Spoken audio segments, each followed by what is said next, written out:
Olá, eu sou João Willis, eu sou jornalista, professor universitário, sou escritor, estou deputado federal pelo PSOL do Rio de Janeiro no segundo mandato e antes que alguém apareça cobrando, eu também sou ex-BBB. E estou aqui para responder as 24 perguntas do Põe na Roda.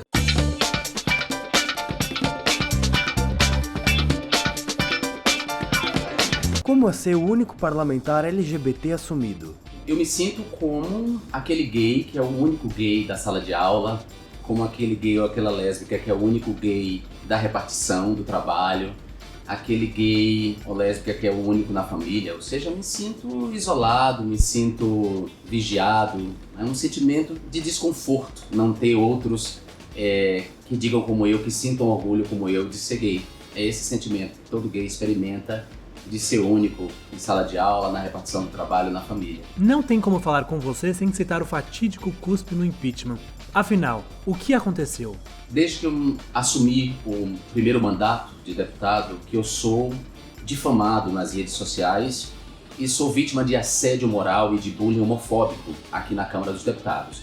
Ou seja, uma situação que se reproduz numa outra instância, né? Um garoto ou uma menina lésbica em sala de aula quase sempre também é vítima de assédio moral, é vítima de bullying homofóbico, no trabalho também. Então, aqui na Câmara eu fui vítima, desde o primeiro dia do primeiro mandato, eu sou vítima de assédio e de bullying homofóbico por parte de um deputado fascista. Eu tolerei isso por 6 anos. Essa violência simbólica foi testemunhada por vários deputados. Então, no dia 17 de abril, esse dia que já é histórico, embora recente, quando a bancada do Rio foi votar, o deputado fascista que votou antes de mim dedicou o seu voto a um torturador que gostava de colocar ratos vivos na vagina de mulheres, um dos mais sanguinários e violentos torturadores da ditadura militar no Brasil.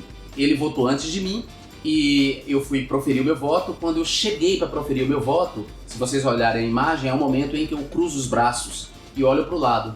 E eu faço isso porque vários deputados começaram a me xingar de viado e dizer: sai daí, viado. Eu proferi o meu voto, então, sob essa chuva de insultos, e quando eu estava retornando para o meu lugar, eu ouvi alguém dizer: sai, queima-rosca.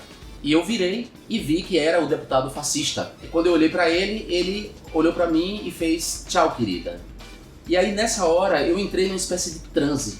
Os 6 anos de violência que eu sofri, simbólica, de bullying, de assédio moral, de difamação, de associação do meu nome a coisas graves, como, por exemplo, abuso sexual de criança, nesse momento eu entrei num transe. Toda essa violência que eu sofri, ela pesou e veio na forma de uma reação que eu, antes desse momento, jamais faria, que era cuspir na cara de alguém. O meu cuspe foi uma reação a uma violência muito maior, né? Eu acho curioso quem considerou que cuspir na cara de um fascista que faz apologia da tortura é algo mais grave que a própria apologia da tortura. Eu digo não, que pensamento torto. Por que LGBTs não conseguem se unir para eleger uma bancada que nos represente? A comunidade LGBT, ela é uma comunidade dispersa. Nem toda a comunidade LGBT despertou politicamente. Os que despertaram politicamente na comunidade LGBT constituem um movimento LGBT e que acham que a política é fundamental para a garantia dos nossos direitos. A comunidade LGBT ainda é atravessada por algo muito ruim que nos abate por dentro, que é a homofobia internalizada. A homofobia, ela não se expressa só de fora para dentro, ela não nos abate só de fora para dentro, na forma do insulto, da injúria, da discriminação, da violência física. A homofobia antes nos destrói de dentro para fora, na relação conosco. Então há a homofobia internalizada. Quantas vezes a gente vê gay dizendo que não gosta de afeminados, que não gostam do meio, né, que querem pessoas fora do meio. Aliás, uma coisa curiosa, tem gente que vai para aplicativo de sociabilidade gay e diz assim: só quero alguém fora do meio.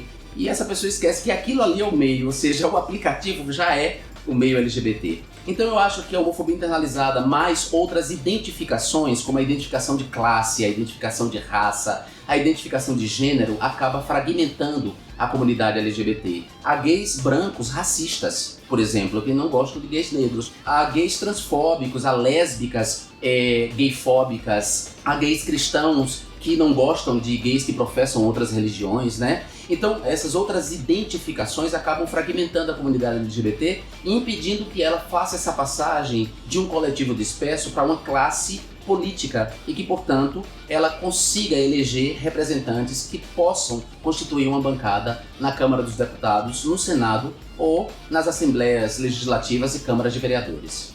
Com quantos anos você percebeu que é gay? Olha, eu não percebi que era gay, as pessoas perceberam pra mim, né? Eu fui xingado de viado a primeira vez com 6 anos de idade. Com 6 anos você não sabe o que é orientação sexual, nem qual é sua orientação sexual. Entretanto, aos 6 anos, eu atravessava as fronteiras de gênero, né? A homofobia, antes de uma violência real e simbólica contra homossexuais, ela é uma vigilante das fronteiras de gênero, que existem para colocar homens e mulheres nos seus devidos lugares. Vou botar aspas aí. Então a sociedade define o que é coisa de mulher e o que é coisa de homem. E qualquer indivíduo que atravesse essa fronteira minimamente, ele é vitimado pela homofobia.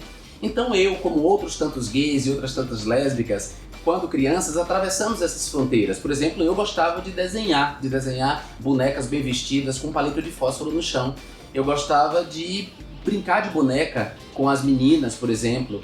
Há meninas lésbicas que na infância gostavam de futebol. Antes de mim mesmo, antes que eu percebesse, as pessoas perceberam e me colaram um rótulo, viado.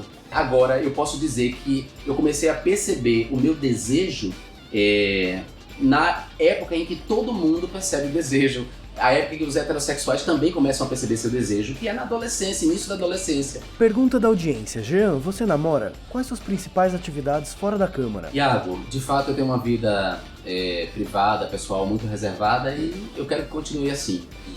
O que importa são as minhas ideias, o que importa é o meu trabalho. Agora, eu faço tudo que todas as pessoas fazem, né? Eu gosto de cinema, eu gosto de teatro, eu vou muito ao teatro, eu vou muito a shows de música, eu gosto de reunião com os amigos. E, falando especificamente do que os gays gostam, né, da sociabilidade gay, eu faço tudo o que os gays fazem. Eu vou à boate, eu vou à sauna, eu vou a bares. Agora, eu sou muito reservado e muito na minha. Pergunta da audiência. Você acha que essa onda conservadora ainda vai se estender por muito tempo? Érico, obrigado, meu caro. Obrigado mesmo pela sua gentileza, por se sentir representado. Eu acho que essa onda conservadora vai durar ainda algum tempo. É uma onda que não está só no Brasil, ela está no mundo inteiro. A eleição de Trump é uma prova disso. O fortalecimento do Front National na França, da Marine Le Pen, por exemplo, é uma prova disso. O estrago que o Estado Islâmico tem feito no Oriente Médio também é uma prova disso. Há uma onda conservadora no mundo que é contrária à empatia, que é contrária ao amor, que é contrária às liberdades individuais, aos direitos de minorias, que é contrária aos imigrantes, à convivência pacífica entre as diferentes religiões e diferentes culturas. Essa onda vai durar um pouco, mas eu sou otimista, acho que ela vai durar no máximo 10 anos. Já viveu no armário? Se é que eu vivi no armário, foi o armário interno, aquele momento em que nós, gays e lésbicas, nos sentimos sozinhos no mundo, não vemos semelhantes no mundo que nos circunda, né? Não vemos representação do nosso desejo na publicidade, na novela, na música. Então, nesse momento em que você não sabe direito quem você é, eu posso dizer que esse foi o único momento de armário que eu vivi. Mas fora desse momento eu sempre estive fora do armário. Nunca houve armário na minha vida. Eu me assumi pra mim aos 14 anos e me assumi pra minha família aos 16 anos e de lá pra cá eu nunca escondi de ninguém que sou gay. Qual o boato mais absurdo que você já ouviu a seu respeito? Olha, são muitas mentiras. Eu acho que daria um programa inteiro só com as mentiras que são inventadas sobre mim. Aí eu vou dizer algumas e vocês escolhem. Olha, inventaram que eu disse que iria embora do país caso a presidenta Dilma fosse impedida, caso o processo de impeachment fosse realizado. Essa mentira foi reproduzida por muita gente, mas eu digo para essa gente que, lamentavelmente, vocês vão ter que me aceitar. Aceitem que dói menos. Já inventaram mentira de que eu apresentei projeto de lei para legalizar o casamento entre seres humanos e animais, que é uma maneira de atacar, por exemplo, a pauta do casamento civil igualitário. Já inventaram a mentira de que eu apresentei projeto de lei para retirar trechos homofóbicos da Bíblia, por mais absurdo que pareça isso, e por mais absurdo que seja imaginar que alguém possa acreditar nisso. Já inventaram uma mentira de que eu defendi a pedofilia numa entrevista à CBN. São muitas mentiras. Vocês escolhem aí qual é a pior delas. E elas não vão parar, porque como as pessoas não têm como me atingir, eu sou honesto intelectual e materialmente, eu tenho um estofo intelectual, eu defendo as minhas ideias e as minhas causas com muita propriedade, só resta a elas me caluniar pela internet e contar com a imbecilidade e a ignorância dos que acreditam e compartilham. Você acha que ser gay te dá ou te tira mais votos? Olha, eu acho que para um candidato de cargo majoritário a prefeito, a governador ou a presidência da República, a orientação homossexual tira votos. Num país como o nosso, de maioria cristã, católica ou evangélica, e numa tradição religiosa homofóbica. No meu caso específico, eu não perdi voto, nem ganhei voto também. Na primeira eleição, eu não tive votos da comunidade LGBT. Na segunda eleição, em que eu saí muito bem votado, com 145 mil votos, eu tive muitos votos da comunidade LGBT, porque muita gente passou a se identificar com o meu trabalho. Agora, não foram só LGBTs que votaram em mim, eu também tive votos de muita gente heterossexual, cisgênero, que se identifica comigo por causa da minha outra agenda, da minha agenda mais ampla de direitos humanos. Quando você decidiu contar que é gay no BBB, agiu por impulso ou foi planejado? Eu contei no BBB que era gay numa circunstância específica, ou seja, se desenhou uma circunstância dentro da casa que me levou a falar sobre a minha homossexualidade. Não foi uma declaração, não foi uma confissão pública, não foi algo planejado.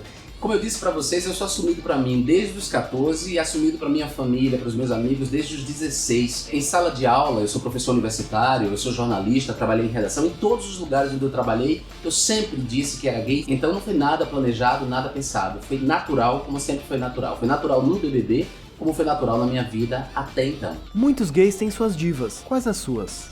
Muitas. Olha, José Saramago, Martin Luther King, Nelson Mandela... E mais? Não, gente, mas eu sei que vocês estão perguntando outras divas. Além dessas divas que são maravilhosas, eu gosto da Madonna, eu gosto da Cher, eu gosto da Lady Gaga, mas eu gosto das divas brasileiras. Eu gosto de Dalva de Oliveira, eu gosto de Carmen Miranda, que é portuguesa, mas é naturalizada brasileira. Eu gosto de Marisa Monte, eu gosto de Gal Costa, Maria Bethânia.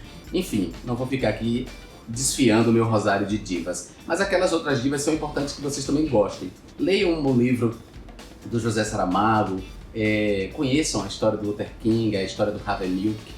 É importante que a gente goste dessas divas também. Transa, casa ou mata? Justin Bieber, James Franco e Lineker. Olha, eu não mato ninguém, mas eu casaria com Lineker, mas também casaria com Lineker e transaria com James Franco. O Justin Bieber eu ignoro. Existem políticos no armário? Claro que existem outros políticos no armário, são muitos, mas não me interessam, né? Primeiro eu respeito a decisão de quem quer estar no armário. Estar no armário também é uma estratégia de proteção contra a violência homofóbica que nos cerca. E cada pessoa tem seu tempo de sair do armário. Agora, eu não respeito quem está no armário e de dentro do armário ataca quem está fora. Eu respeito quem tem vergonha de ser gay, eu respeito quem não fez a passagem da vergonha pro orgulho, mas eu não admito que quem está na vergonha e no armário ataque quem tem orgulho de ser LGBT e que defende esse orgulho publicamente. PT, PSDB ou BBB? Se a BBB você estiver se referindo à bancada do boi, da bala e da Bíblia, eu prefiro o PT. Agora, se você estiver se referindo ao programa, eu prefiro o PT. Você já trabalhou no Mais Você e na Câmara. De perto, quem é mais natural, Marta ou Ana Maria? Eu acho que tanto Ana Maria Braga quanto Marta Suplicy de perto são naturais. Eu acho que toda mulher que faz do seu corpo aquilo que ela quer fazer com ele é natural. Você é a favor da criminalização da LGBTfobia? Eu sou a favor da criminalização da homofobia, mas eu sou a favor da criminalização da homofobia nos seguintes termos. A violência física, o assassinato motivado dessa maneira tem que ser criminalizado, né? Nós temos que reconhecer no Código Penal a motivação homo-lesbo-transfóbica de crimes já previstos como a lesão corporal, a tortura e o assassinato. E o reconhecimento dessa motivação tem que levar a agravamento da pena. Mas eu não acho, por exemplo, que a discriminação homofóbica, que a injúria, o insulto, tenham que ser punidos com pena de prisão. Não acho que uma pessoa tenha que ir para a prisão por me chamar de viado, escroto.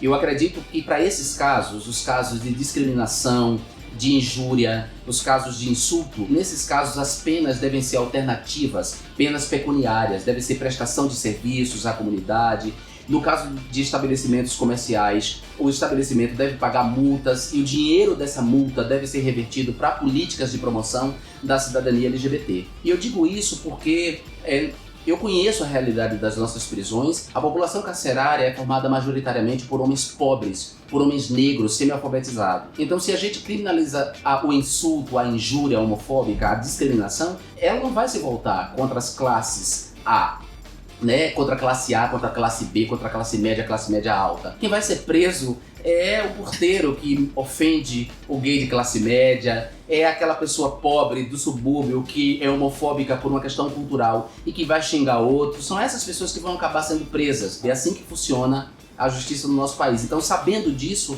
eu sou contra a criminalização da homofobia, no sentido de criminalizar com pena de prisão a injúria, o insulto e a discriminação. E do que a gente precisa para aprovar leis como a João Nery, que beneficia a população trans? Bom, nós precisaríamos de uma bancada maior de deputados e deputadas comprometidos com os direitos humanos das pessoas LGBTs. E nós não temos essa bancada ampla, grande, tão grande quanto, por exemplo, a bancada BBB, a bancada do boi, da bala e da Bíblia. A bancada de pessoas que defendem os direitos humanos de pessoas LGBTs é bastante pequena. E chega um momento da luta que essa bancada se reduz a uma pessoa, que sou eu, porque há um custo eleitoral em se defender os direitos da comunidade LGBT. Onde é mais feio combinar voto? BBB ou Câmara? É bom a gente não confundir combinar votos com venda de votos, né? Em troca de cargos, esse fisiologismo que está muito presente na política brasileira, em troca de cargos, em troca de vantagens pessoais.